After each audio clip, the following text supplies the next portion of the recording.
Maltraitée et forcée à épouser un fou, elle découvre qu'il est milliardaire. Partie 2, Jamila te raconte l'histoire. Après le repas, il lavait son assiette, il posait sa chaussure à l'entrée, jamais dans le passage. Quand il parlait, c'était simple, quand il se taisait, c'était propre aussi, sans lourdeur. Un soir, il fit bouillir de l'eau, remplit un seau, posa un pagne à côté. Pour te laver à l'aise, l'eau de nuit, ça marche sur la fatigue. Christelle resta plantée, bouche entr'ouverte. Une phrase monta, encore prisonnière. « Merci, merci », dit-elle enfin, comme si elle apprenait le mot. Certains matins, Christelle se levait la première. Elle surprenait alors Foufou assis sur un tabouret, stylo en main, regard concentré sur un vieux cahier. Il y traçait des colonnes de chiffres d'une écriture nette. Quand elle arrivait, il fermait le cahier d'un geste souple. « Tu écris quoi ?» demanda-t-elle un jour. « Des chansons », mentit-il doucement, sourire en biais. « Tu écris bien pour un fou. Faut bien être fou de quelque chose. » Un peu plus tard, elle remarqua ses mains. Les paumes avaient des callosités d'un homme qui n'a pas peur de porter, mais les doigts, eux, savaient la délicatesse. Il repliait le coin du pagne avec un soin d'horloger. Parfois, quand elle lui parlait de sa mère, il baissait les yeux comme si la douleur était un pays qu'il connaissait. « Yako », disait-il simplement, et le mot prenait le poids qu'il fallait. Le dimanche, il l'emmena au garba de Kader. Ils s'assirent sur un banc en bois, partagèrent un gros tas d'attiéké, thon bien braisé, piment rouge. Foufou écrasa le citron du bout des doigts, mélangea, puis lui tendit la première bouchée. « Garde le jus », conseilla-t-il, « ça rentre bien. » Elle rit sans s'en rendre compte, un rire minuscule, oublié depuis longtemps. « On est ensemble », souffla-t-il. La phrase lui fit un manteau. Mamicho n'avait pas disparu. Le quartier étant un tambour, les nouvelles arrivaient jusqu'à sa porte. Elle dispatchait Marie et Rita, oreilles et yeux en mission. « Allez voir si la folle là tient debout, si le fou l'a pas vendue, hein ?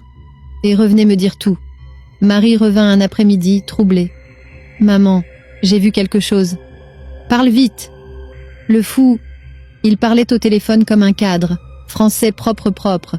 Il disait des chiffres, des chantiers, transferts, signatures. « Hein ?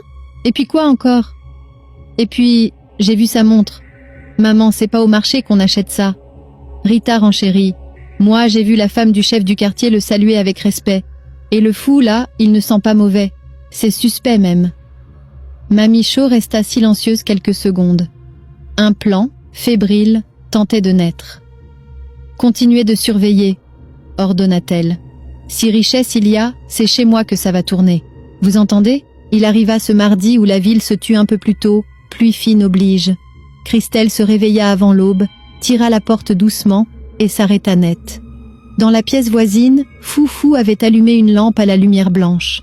Il n'était plus en guenilles, un polo simple, bien taillé, un pantalon sombre. Devant lui, un ordinateur ouvert, téléphone à oreillette. La voix qu'elle entendit n'était pas celle d'un bouffon. « Non, on ne signe pas sans vérifier la clause d'indexation. »« Oui, monsieur Diarra, la livraison du ciment passe à 7 heures. On fait passer le convoi par Yopougon, pas par le plateau. Les Voro bloquent trop à 7 heures. » Il marqua une pause. « Parfait.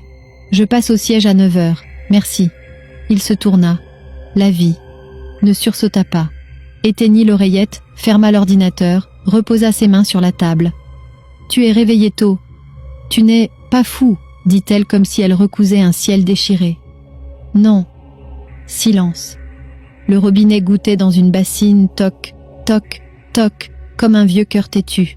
« Je m'appelle Franck Quadio, » dit-il enfin. Le nom flotta dans l'air, lourd d'une autre vie. « Je dirige Quadio Construction. » Elle avala sa salive. Le monde avait changé de texture. « Pourquoi tout ça ? » Parce que l'argent attire plus fort que la vérité. Parce que j'étais fatiguée des regards qui comptent au lieu d'aimer. Parce que je t'ai vu et j'ai voulu qu'on me voie comme toi, tu vois tout, sans masque. Le silence s'élargit, mais il n'écrasait plus. Alors, pourquoi moi ? Le jour du marché, quand un enfant t'a bousculé, tu es tombé, ton panier aussi. Personne n'a bougé. Toi, tu t'es relevé, tu as ramassé tes tomates et tu as souri à l'enfant pour qu'il arrête d'avoir peur. J'ai su que ton cœur n'était pas cassé. Abîmé peut-être. Pas cassé. Christelle sentit l'eau picoter ses yeux. Elle pensa à ses nuits de faim, à ses matins de poussière, à la gifle dans l'ombre, à l'assiette garnie au mariage. Tout se rangeait, enfin. Et maintenant? Maintenant, on arrête de jouer. Si tu veux, on repart à zéro. Je ne te dois pas une vie, je te propose la mienne. Il tendit la main. Elle ne la prit pas tout de suite, mais elle ne la repoussa pas. Le matin même, Franck proposa « Viens au siège, pas en cachette, avec moi. Comme ça, on a trop vécu au conditionnel. » Il enfila une chemise blanche, simple, repassa un coup de peigne. Christelle, tremblante, choisit sa robe la moins fatiguée. Dehors, une berline noire, sobre mais impeccable, attendait.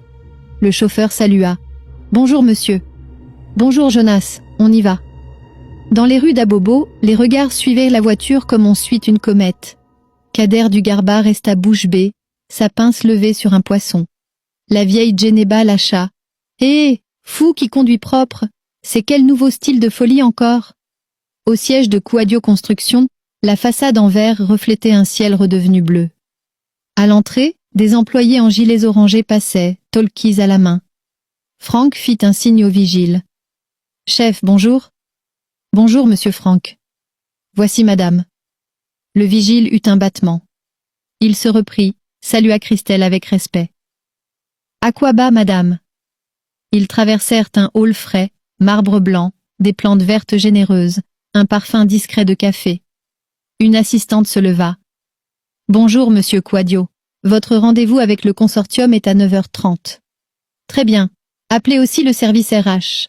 Et demandez à madame Kwame de passer après. »« Bien, monsieur. » Christelle marchait comme sur un fil. Dans le bureau, une baie vitrée ouvrait sur la ville. Un plan de chantier couvrait une table.